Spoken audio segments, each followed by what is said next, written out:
Display కనిపిస్తుంది కదా, okay start చేసుకున్నాం. ఓకే, ఇక్కడ ఏంటంటే ర్యామ్ యూనిట్లో ఇక్కడ లెంగ్త్ని క్యాలిక్యులేట్ చేసుకోవాలి. ఇక్కడ ఈ ఫ్రేమ్లో ఈ టూల్ ప్రాబ్లమ్ వస్తుంది. వీటిని ఏం చేయాలి, అరైజర్తో జస్ట్ రబ్ చేసి క్లాత్ తీసుకొని మనము నీట్ క్లాత్ చూస్తే ఆ డిస్ప్లే జనరల్ ఏదైనా దుమ్మట్టింది అనుకుంటే రాదు, డిస్ప్లే రాదు. దానికి ర్యామ్ యూనిట్ తీసి ఇక్కడ చూస్తారు కదా, ఇక్కడ నుంచి ఇక్కడ లెంగ్త్ ఎక్కువ, ఇక్కడ నుంచి లెంగ్త్ తక్కువ. ఇక్కడ కూడా చూసుకోవాలి, ఇక్కడ లెంగ్త్ పై దానికి ఎక్కువ, దానికి తక్కువ ఉంది. కాబట్టి అది చూసి ఆ స్లాట్లో నేను తిప్పాను, ఇట్లా పెట్టింది అనుకోండి లెంగ్త్ అనేది తక్కువ, పై దానికి వస్తుంది. ఇప్పుడు ఎట్లా ఉంది, డౌన్ దానికి లెంగ్త్ తక్కువ ఉంది, డౌన్ దానికి లెంగ్త్ తక్కువ ఉందా, పై దానికి లెంగ్త్ ఎక్కువ ఉందా.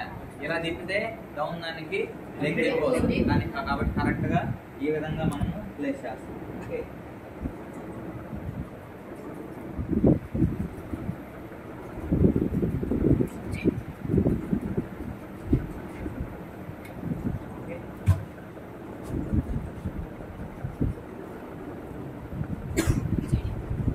ఇలా స్లాట్ ఉంది కదా, ఆ స్లాట్లో కూర్చున్న తర్వాత ప్రెస్ చేస్తే టిక్ అనేది సౌండ్ వస్తుంది. ఓకేనా, టిక్ సౌండ్ వచ్చిందా, జస్ట్ అంతే, మనం భయపడవాలి. ర్యామ్ అనేది డిస్ప్లే యూనిట్కి అండ్ మనం చేసే ప్రోగ్రామ్కి ర్యామ్ అనేది చాలా ఇంపార్టెంట్.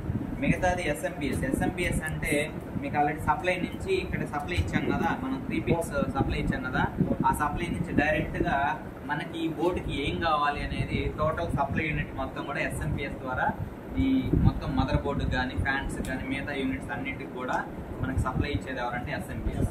ఆ ఎస్ఎంపిఎస్ అనేది ఈ విధంగా ఉంది. ఇంతకుముందు ఎక్కువ మనకి వెయిట్ ఎక్కువ స్పేస్తో వచ్చేది, ఇప్పుడు మనకి అడ్వాన్స్ టెక్నాలజీ వల్ల మనకి తక్కువ స్పేస్తోనే ఎస్ఎంపిఎస్ అనేది రెడీ అవుతుంది. ఓకే, సో ఈ టోటల్ పవర్ సప్లై లోపల ఉండే అన్ని భాగాలకి డీసీ సప్లై పవర్ చేసేది కానీ మిగతా pumping of DC supply for fans అన్నీ కూడా ఎస్ఎంపిఎస్. ఓకే, సో ఏదైనా ఇబ్బంది వస్తే ఈ కేబులింగ్ అనేది చూసుకోవాలి. ఈ కేబులింగ్ తీసి పెట్టచ్చు కూడా మనం. ఓకే, ఈ కేబులింగ్ చూసారు కదా, ఇట్లా మనము తీసి సో సేమ్ యాజ్ టీజ్ మనం పెట్టవచ్చు. ఏదైనా ఇబ్బంది వస్తే ఆ ఎస్ఎంపిఎస్ని బయట తీసి కూడా ఆ సప్లైని ఇన్పుట్ అండ్ అవుట్పుట్ని మన మల్టీమీటర్తో కానీ ఇంకో మీటర్తో కానీ చెక్ చేసి బాగుందో బాగాలేదో కూడా చెప్పొచ్చు. ఓకే, ఫ్యాన్స్ యూనిట్స్ మిగతా అన్నిటి కూడా కేబులింగ్ వెళ్ళి ఉంటుంది. ఈ కేబులింగ్ ఇప్పుడు మదర్ బోర్డ్ ట్రబుల్ వస్తే ఖచ్చితంగా దాన్ని పక్కన పెట్టేయాల్సింది. ఏ ట్రబుల్ వచ్చినా మనము ఒక కాంపోనెంట్ మార్చుకొని అంతా కాదు. ఓకే, అది సెట్ కావు.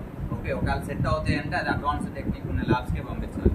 ఓకే, సో ఇది మదర్ బోర్డు, హీట్ సింక్స్, మిగతా ఎస్ఎంపిఎస్, క్యాబినెట్స్, సో ఇవన్నీ ర్యామ్ యూనిట్, వీటన్నిటి గురించి ఈ విధంగా వస్తుంది. ఇప్పుడు మనము ఏం చేయాలి, కేబులింగ్ అనేది ఇవ్వాలి. పవర్ కేబుల్ అనేది రిపేర్ చేసేటప్పుడు ఎప్పుడు కూడా పవర్ కేబుల్ని ఈ విధంగా చూసారు కదా, 3 పాయింట్స్ ఉన్నాయి. ఆ 3 పిన్స్ కూడా ఇట్లా ఇదొకటి ప్లగ్ ఇన్ చేయాలి. మిగతాది డిస్ప్లే, HDMI కేబుల్ డిస్ప్లే. చూడండి, స్లాట్ ఏదైతే డౌన్లో కరువుగా కట్ అయిందో లోపల దానికి ఎట్లాగైతే కట్ అయిందో రెండు కూడా చెక్ చేసుకొని ఇన్పుట్ అనేది ఏ విధంగా ప్లేస్ చేయాలి. నేను ఎలా సింపుల్గా చేస్తాను. USB. ఓకే, ఇవి ఈ క్యాబినెట్లో ఇచ్చే పవర్ సప్లైస్.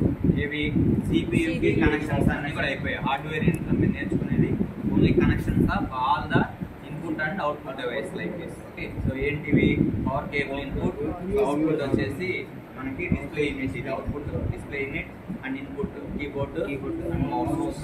ఓకే, సో మీకు ఇంటర్నెట్ కేబుల్ ఇక్కడ మీకు అవైలబిలిటీ లేదు కాబట్టి నేను ఇంటర్నెట్ కేబుల్ ఎలా చేయాలని నెక్స్ట్ సెషన్లో చెప్తాను. ఓకే, సో ఇవేంటంటే ఈ విధంగా ఈ కేబుల్లో మొత్తం కూడా ఇన్స్టాల్ చేయడం ఇది. ఓకే, సో దాంతో సాఫ్ట్వేర్ ఎలా వేయాలి అనేది కూడా మనం ఈ ఇన్స్టాలేషన్ తర్వాత సాఫ్ట్వేర్ ఎలా వేయాలి ఓఎస్ అనేది మనం నెక్స్ట్ సెషన్లో తెలుసుకుంటాం. ఓకే,